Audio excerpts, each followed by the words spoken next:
Ooh, there it is. The ScreenBar Halo. With the BenQ Halo light at night or even during the day, if you need that little bit extra light just for your desktop, you can use it. By pressing the button, you automatically get light that is perfect for your desktop setup. You can also go to a softer mode at night, which I really appreciate. Now let's dive into the light settings. You can have the backlight on, so you're getting illuminated just in the back. You can have the back and front light on, so it's showing your desk as well as illuminating the room, or just turn that backlight off. What's in the box? It's pretty sweet looking. Okay. Hello, this is Halo. Can you see that? Oh my gosh, what's that all about? It's so soft.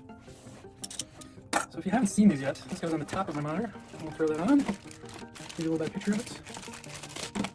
It's just USB for the plug-in. It does have batteries as well, so I'll have to dig into that a little bit. I don't know if I can leave the batteries.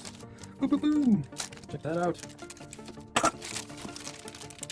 Oh, it's pretty slick. Okay, so it's just that simple, it looks like, for the light part. That little arrow here, so unbox that.